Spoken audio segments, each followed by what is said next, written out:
All right, here we go, starting the nervous system diseases.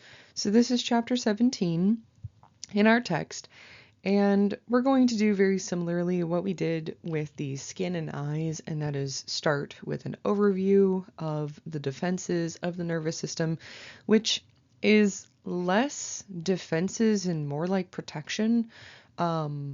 And gentle reminder, as we get into the diseases, there are 5 things you need to remember for each disease. You need to remember the microbe type, the causative agent, the reservoir, transmission, and then those signs and symptoms that really stand out for each one. So you are welcome to use that template that is available to you. Let's jump in. Now, hopefully this is more of a review of the nervous system, gentle reminder that the nervous system is composed of 2 main parts. That is the central nervous system and the peripheral nervous system, often just called the CNS and the PNS. The CNS is going to be if you took a rod and just jammed it down the middle of a person, those main structures of the nervous system that you would hit, the brain and the spinal cord, right down the middle, that is the central nervous system. That's central most points.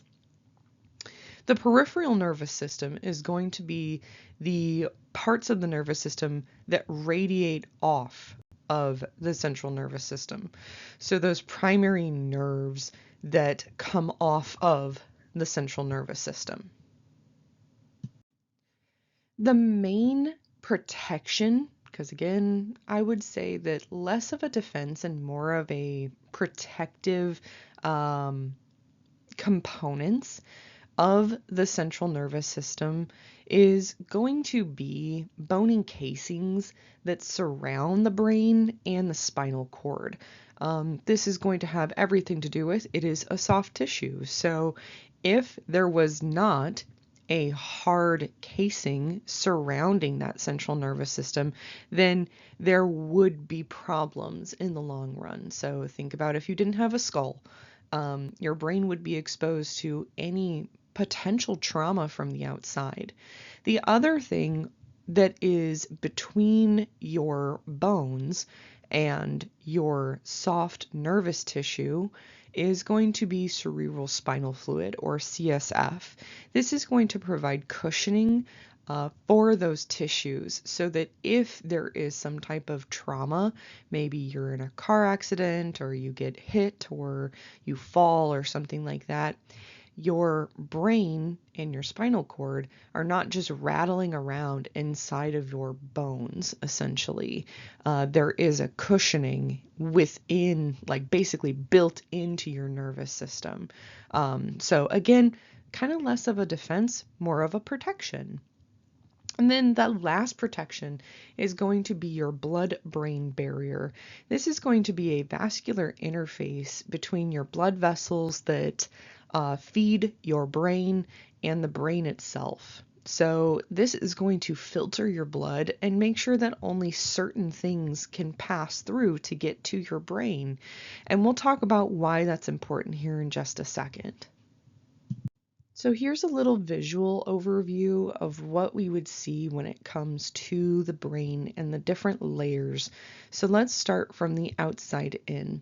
We have the skull as that outermost layer, that protective layer, very thick, very strong, made of bone. From there, you have the different meninges. So this is going to include the dura mater, the arachnoid mater, and the pia mater. And in descending order, they do get essentially smaller or weaker, but these are protective layers that surround the brain on the inside of the skull. Between the pia mater, which is essentially flush with the outside of the brain, and the arachnoid mater, which is going to be flush with the dura mater, which is pretty close to your skull, there is a space. And this space is the subarachnoid space, which is going to be where our cerebral spinal fluid is going to exist within our skull. So remember that CSF, that fluid, is going to help cushion our brain inside of our skull. So it's not just rattling around in there. There's actually a fluid filling that space to act as cushioning. So here's why that blood-brain barrier is so important. It is because when the brain is exposed to any type of microbe or pathogen or something that causes an immune response, the brain itself is going to potentially respond as would any other type of tissue, where there is swelling and heat. However, for the most part, the central nervous system is going to be known as immunologically privileged, where it's going to have less of that type of response, but it depends on what type of microbe gets in. So that blood-brain barrier is going to be really important in preventing any microbes or pathogens from getting into the brain. However, typically what we will see is that most microbes are going to get into the brain usually due to an injury. However, sometimes they can kind of sneak in depending on what type of microbe we're talking about, and we'll see this as we go through these different type of diseases. Remember that the brain and the nervous system itself is, for the most part, a sterile environment. This is the normal order of the nervous system. However, there are some viruses that can hide in the nervous system in a dormant state, but that is not considered normal biota. So the herpes simplex virus that can cause chickenpox can reemerge as shingles. That is an example of that virus hiding within our nervous system and then reemerging. For this chapter, diseases are going to fall into essentially two categories, and that is meningitis and encephalitis. So these are going to be kind of umbrella terms that have essentially the same general signs and symptoms, but there are going to be specific ones for each specific type of meningitis, each specific type of encephalitis. But in general, what I want you to remember is that meningitis is going to have to do with the inflammation of the meninges, those layers that surround the brain. And encephalitis is specifically inflammation of the brain itself.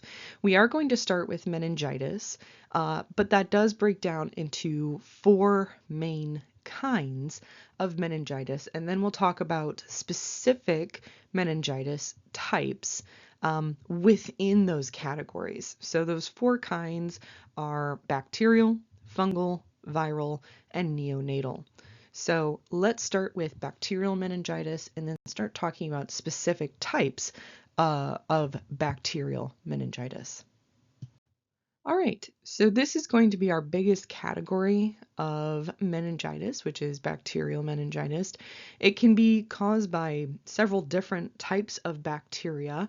The initial symptoms and ones that we're going to see pretty consistently throughout every specific case of bacterial meningitis is a fever, headache, stiff neck, possibly nausea, vomiting, and sensitivity to light called photophobia.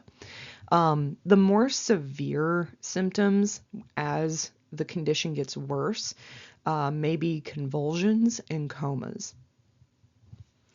Now, there are specific types of bacterial meningitis, and that is what we are going to jump into. So our first meningitis caused by bacteria is meningococcal meningitis. This is, of course, a bacteria microbe type. The causative agent is the bacteria Neisseria meningitidis. The reservoir is in humans. The transmission is going to be respiratory droplets or close contact with secretions that contain that bacteria. So it's not super contagious, but in areas where people congregate for long periods of time and typically sleep in the same area, potentially on top of each other, like in a dorm or an army barracks, there is a higher risk of catching meningococcal meningitis. So that's why we see it more commonly in dorms or in army barracks, again, where we have close quarters. Now, those signs and symptoms, we still see those traditional meningitis symptoms. However, this one is going to have a little bit more of a unique sign to look for, and that is bleeding under the skin that creates a pink rash that ends up turning purple. However, this is not a true rash. It's capillary beds that are bursting as the infection is moving through the body. It's kind of like a bruise, but it's not. It's essentially just hemorrhaging with those capillary beds. The unfortunate thing is that by the time we see this particular manifestation of this condition, it's likely too late for this individual. If we can catch meningococcal meningitis quickly, then we can treat it with antibiotics. However, there are 3 vaccines available, and typically people who are going into a dorm or going into the army or something like that, they will be instructed to get these vaccines to prevent getting this particular meningitis. This is that purple rash, which again is not actually a true rash. It's just the capillary beds bursting, and you can actually see it moving across the skin essentially as the infection moves, which is kind of terrifying. But again, unfortunately, this person is kind of too far gone, which is unfortunate. But again, kind of the importance of vaccines and treatment. Okay, scooting on into pneumococcal meningitis. This is where essentially pneumonia is going to lead to meningitis. So this is the most common form of meningitis in the US. Again, bacteria is the microbe type. Our causative agent is Streptococcus pneumoniae. It is a bacteria that causes pneumonia, and then it just moves. So the reservoir is humans, and for the most part, we have this particular bacteria hanging out in the back of our nose or throat, and when it moves from that normal spot, that's when it causes problems. The transmission is usually respiratory droplets. This is also potentially an endogenous transmission. Our signs and symptoms are typically the same as all of our meningitis cases are. However, the information that's very important that I want you to know is that if you get a patient that has pneumococcal meningitis, we are kind of hoping that it's a younger person, usually a child. Their recovery rate is particularly high compared to adults or elderly patients. So kids stand the best chance of survival for whatever reason. We're not even entirely sure why, because children, like the elderly, have kind of compromised immune systems because they're not built up yet. However, it may have something to do with the fact that they're still healing very quickly, and that's why they recover, but we're still not entirely sure. For prevention and treatment, there are vaccines available to kids and adults respectively, and antibiotics. However, we are starting to see some antibiotic resistance with this particular type of meningitis and this strain of bacteria. Third on our list of bacterial meningitis is Haemophilus meningitis. The causative agent is the bacteria Haemophilus influenzae, not the same as the flu. The reservoir is humans, the transmission is respiratory droplets, and where things get kind of funky and weird is the signs and symptoms. Now, we kind of skip right over those normal, less severe symptoms and go straight into the intense symptoms and potentially death. So, skipping over the fever, headache, stiff neck, nausea, vomiting, and straight into convulsions and a coma, and then again, potentially death. There is a vaccine called the Hib vaccine. We have seen it be particularly successful. There are less than 50 cases of Haemophilus meningitis in the US a year now. And the treatment, if you do get it, as long as it's treated within the first 24 hours, and you would know if you had it because you get convulsions and jump into a coma, essentially. So those symptoms get very severe very quickly, so you'd probably start seeking medical help very quickly as well. But antibiotics, just treating with antibiotics. All right, so this one is going to maybe be a little bit of a hot topic, especially coming up in current times, and that is Listeria meningitis. This is going to be caused by a Listeria monocytogenes bacteria, which are found in water and soil, where animals and plants and humans are a secondary source of the infection. Where we see the transmission primarily is contaminated dairy products and meat. Now, the reason why we're bringing this up and why it's a hot topic is because these dairy products are becoming very popular nowadays. And so these Listeria infections are becoming more commonplace, especially in children. And that's where the issue kind of lies. Children that get this particular infection are very susceptible to septicemia and then death. However, with adults, it's usually a pretty mild infection, but with kids, it's not good because their immune system is compromised. They can get septic and then die.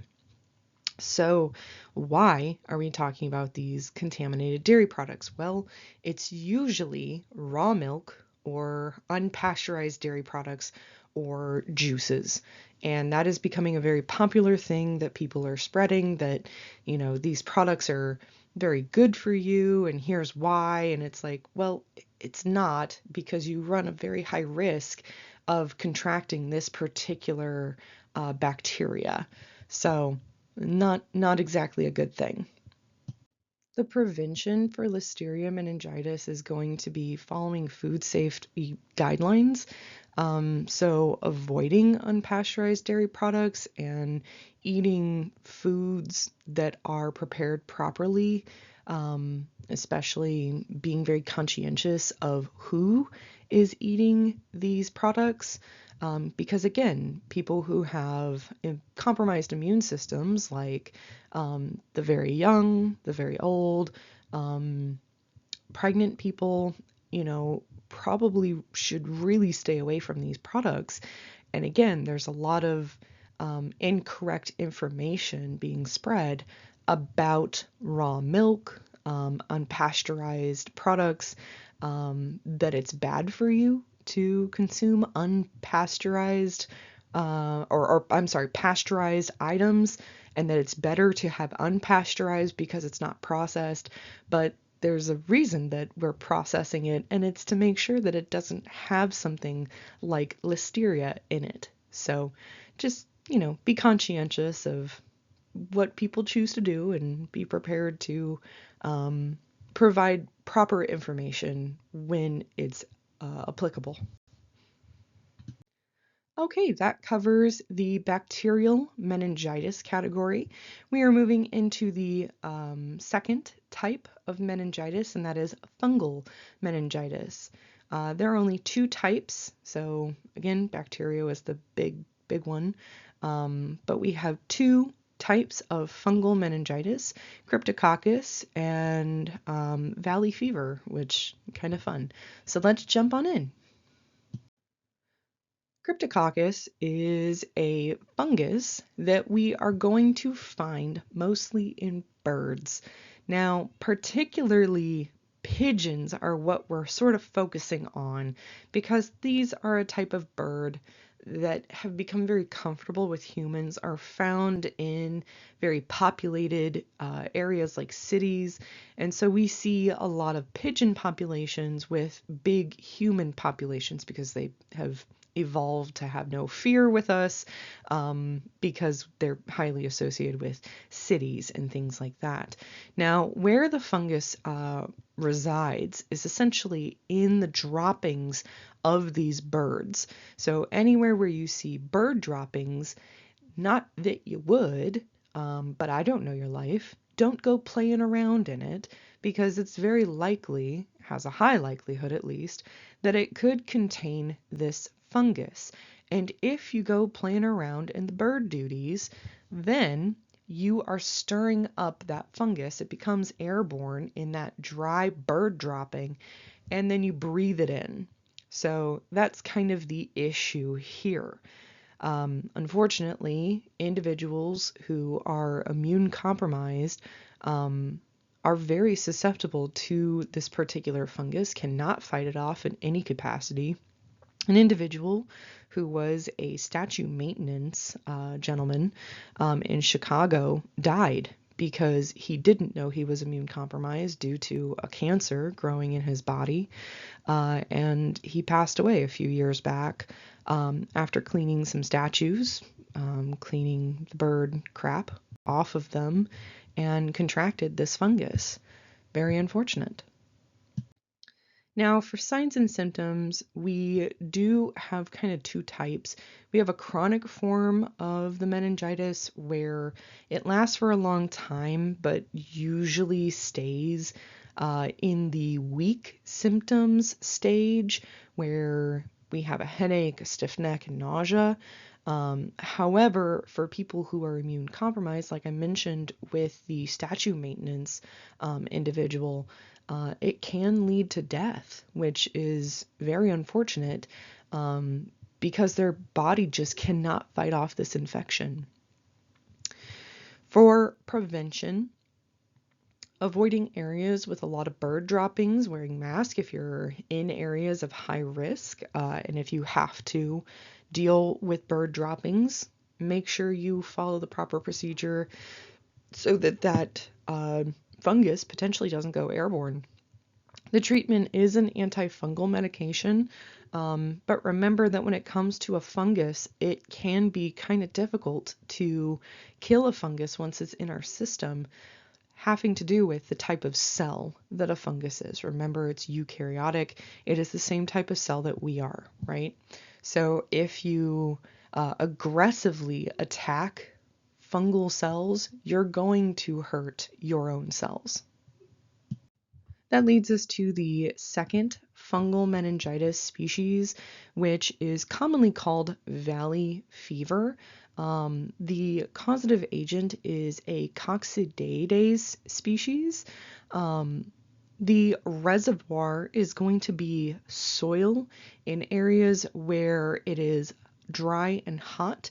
That leads us to where we have 60% of our cases in the US, which is essentially Arizona. The transmission is the inhalation of spores due to the dirt of contaminated soil being disturbed and then somebody breathing it in.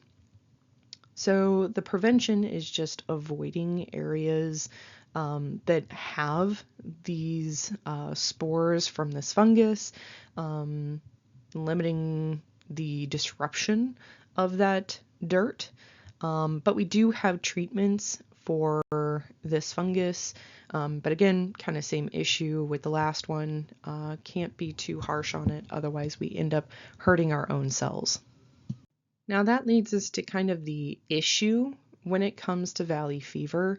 There are mild respiratory symptoms such as shortness of breath, maybe a cough, but then it can turn into a diffusing disease or disseminating disease, meaning that this particular fungus can squeeze through our cells and move around the body to different areas and cause other infections like meningitis, osteomyelitis, and skin granulomas. So this guy's kind of an issue because once it's in your lungs, it can move to other areas like your brain and your skin and your bones. It's kind of terrifying, this guy, because of how it can move through the body once it is in your body. All right, here's our third category of meningitis. I don't have any specific types to tell you about other than essentially viral meningitis is our aseptic meningitis, meaning that we're not finding bacteria or a fungus. So that tells us that it's likely a virus. This is kind of the one that we're not super worried about if you get it, because, and this sounds weird, there's nothing we can do. You just have to write it out. It's not going to typically end with death. The mortality rate is less than 1%, and it's usually resolved within 2 weeks. The symptoms are usually particularly mild. There can be, the same symptoms as with all the other meningitis conditions that we talked about, like a fever, a headache, stiff neck, that kind of thing, but they're usually pretty mild.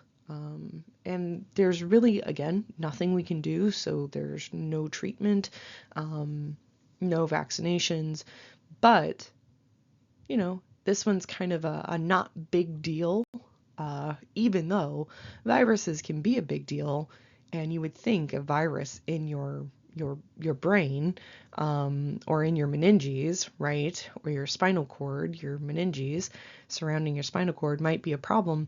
This one isn't so much.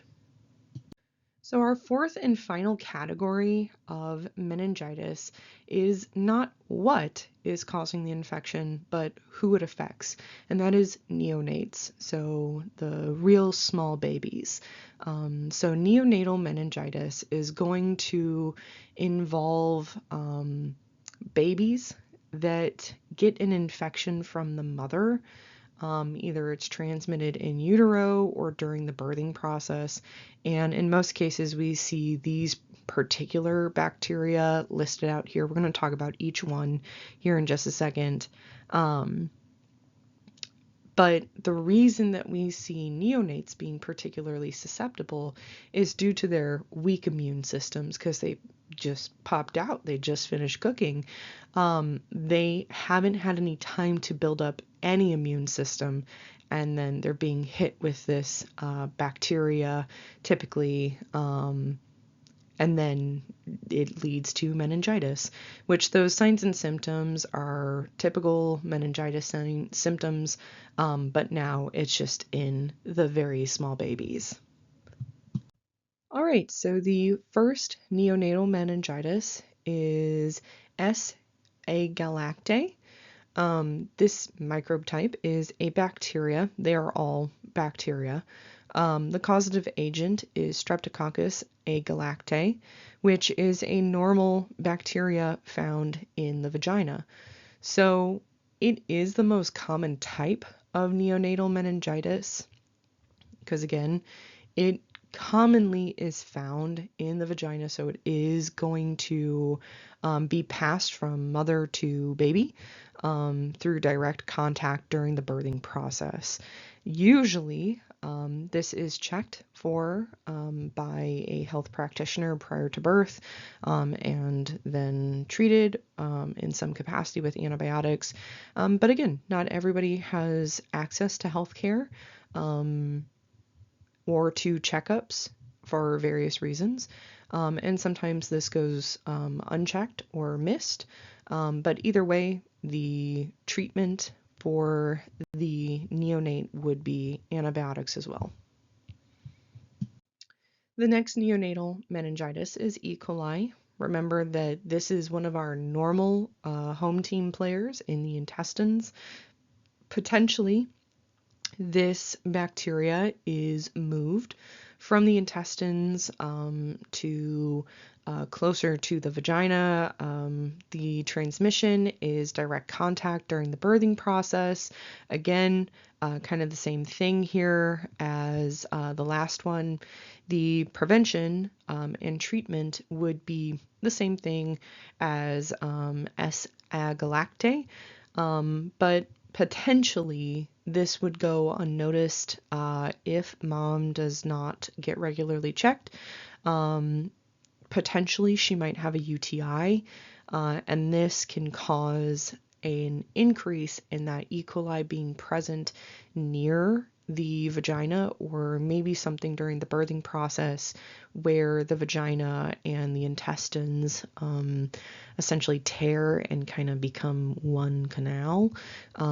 If you're familiar with the birthing process, this can happen. So potentially that bacteria can become introduced to the vaginal canal and thus to the very newly born neonate. The last neonatal meningitis is Chronobacter. This is going to have a different transmission and prevention and treatment than the last two. This is going to be a type of bacteria that is found in the environment, not in humans like the last two. The transmission is through the ingestion of contaminated formula for infants. So Chronobacter can form in contaminated powdered milk by being left out, by being an older powdered formula, potentially by being homemade. It just kind of depends, but we do see this bacteria getting passed to infants through that powdered formula. The prevention is by using only approved FDA formulas, washing hands, so proper hygiene when preparing formulas, and discarding leftovers, not keeping them for any reason, which I know easier said than done. Formula is particularly expensive, and sometimes it can be hard to come by. So, but one of the risks of Chronobacter is that it has a particularly high mortality rate when it comes to neonates. Yes, the cases are rare, but in the instances where we see neonates contracting this type of meningitis, the mortality rate is 40%, which is pretty high considering. Now, the treatment is antibiotics, but they would need to be given those antibiotics pretty quickly after showing some signs and symptoms. Again, normal meningitis signs and symptoms here. Okay, that moves us into the Zika virus. So the causative agent is the Zika virus, meaning that our microbe type is now a virus and not a bacteria. The reservoir is humans. The transmission is through vectors, mostly through mosquito bites, although there have been cases that involve vertical transmission and through sex as well. The prevention, there is no vaccine. However, the areas where we see those particular mosquitoes, there are ways to prevent mosquito bites, like mosquito nets and repellents and things like that. But the individuals that we really care to prevent these particular bites is pregnant women, because there is no treatment. And for adults, that's okay. But for fetuses, that is going to be a bit of a problem. When it comes to the Zika virus, for signs and symptoms, it's going to be different when it comes to adults versus fetuses. For adults, typically, it's going to be very mild symptoms, like a skin rash, maybe conjunctivitis or muscle and joint pain, but usually it's no symptoms at all. Now, there can be more serious symptoms in adults, but they're relatively rare, such as the Guillain-Barré syndrome, which is essentially a body paralysis or different parts of the body being paralyzed. This is really rare, though. Now, the concern is that the respiratory muscles, like the diaphragm, become paralyzed, and this can lead to death. But again, that's a really rare symptom of the Zika virus in adults. The concern we have is with a fetus. So if mom, who is pregnant with a fetus, gets bit by a mosquito carrying Zika, then what can happen is microcephaly, which leads to all kinds of different issues within the fetus once it is born. What happens is this Zika virus causes the fetus's skull to stop growing, but the organs don't stop growing. And this will cause all kinds of other issues like brain lesions, vision problems, seizures, all kinds of things. So what we can see in this image is a child that was born with microcephaly, which is just an abnormally small head. Again, depending on when mom was in her development of that fetus and got bit by a mosquito carrying the Zika virus, it's going to depend on how small the head remains of the fetus, because that's when it stops growing. So if the fetus is only 4 months old, that's a particularly underdeveloped skull, versus if the fetus is at 8 months or 9 months, right at the end, then the skull is going to be much larger, but still not as big as it should have been. So either way, the issue is going to be individuals who are pregnant and get bit by this mosquito. Having Zika virus causes fetuses to have microcephaly and all kinds of other issues that come with that. All right, that leads us into polio. Polio, or poliomyelitis, is going to be a virus caused by the poliovirus. The reservoir is humans. The transmission is direct ingestion of contaminated food or water, or with indirect contact via fomites or mechanical vectors.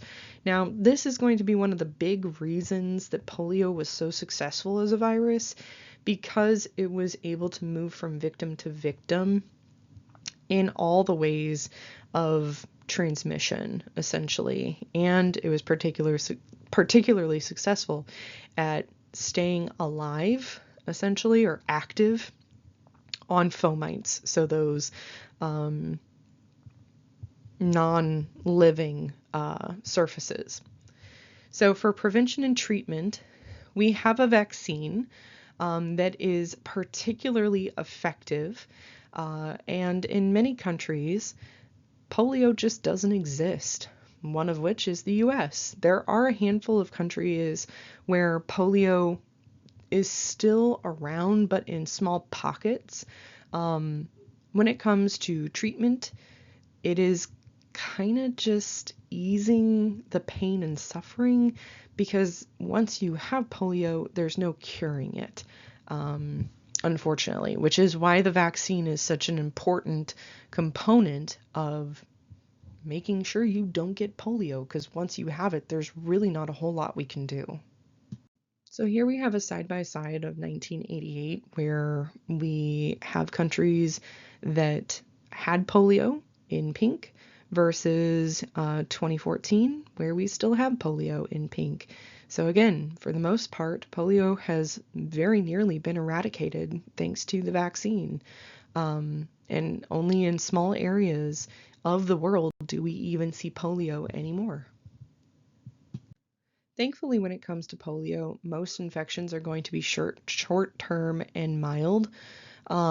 However, if the virus persists, you can get a handful of conditions that can lead to particularly bad outcomes.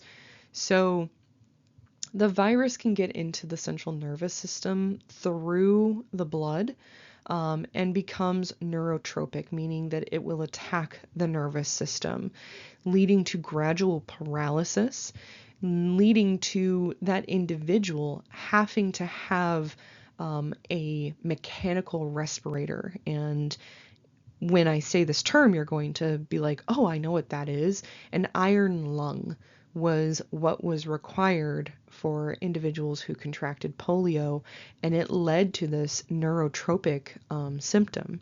So, in children as well, outside of that iron lung need, there can also be bone deformities due to the nervous system essentially causing these contractions in the muscles, and it causes the bones to bow out or to bend in unnatural ways. So I have a few pictures here, and I think on the next slide to show you. So in that bottom right picture, we can see some children that their backs and their lower legs are bowed out. In that upper middle picture, we can see that little girl with her legs bowed out, and it has to do with that polio causing that deformity of the lower back and legs, causing that unnatural bend in those cases.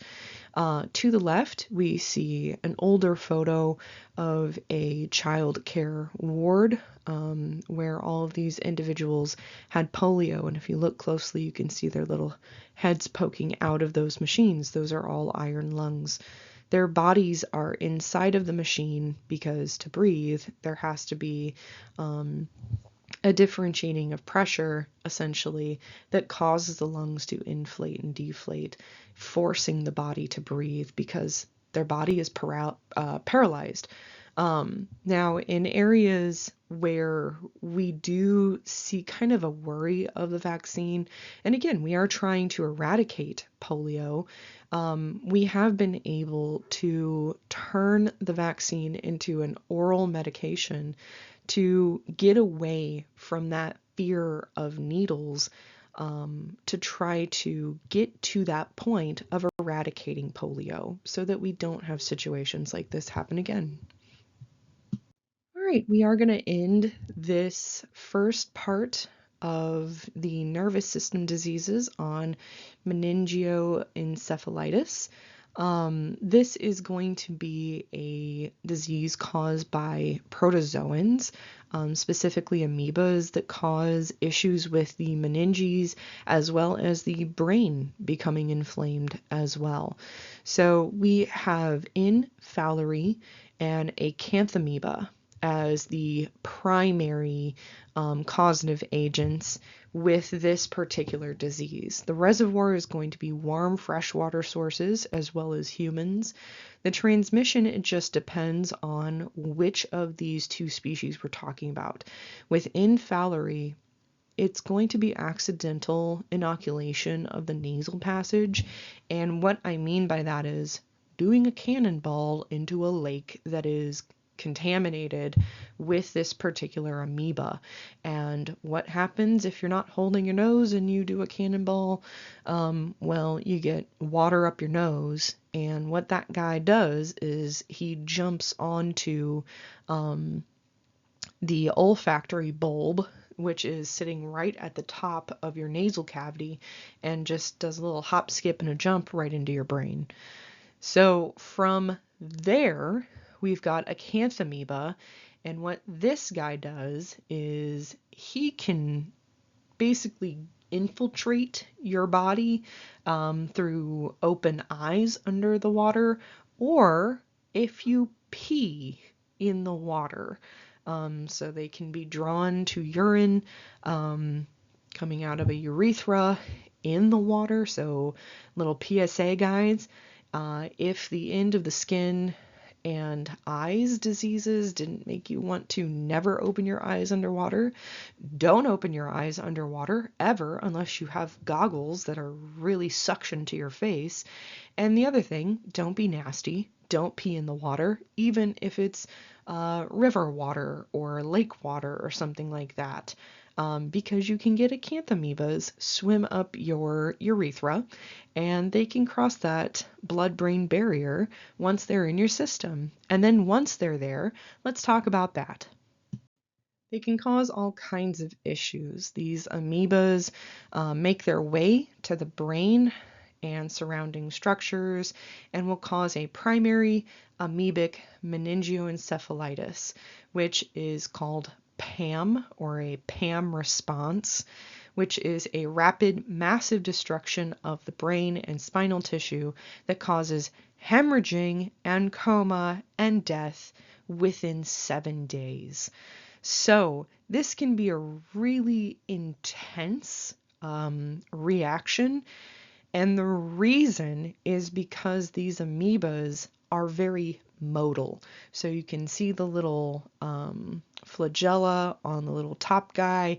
The bottom guy has a little pseudo foot. So that is why they can move so quickly. That's why this infection moves so quickly, is because the amoebas can move, which is kind of terrifying to think about, but that's a big thing here, guys.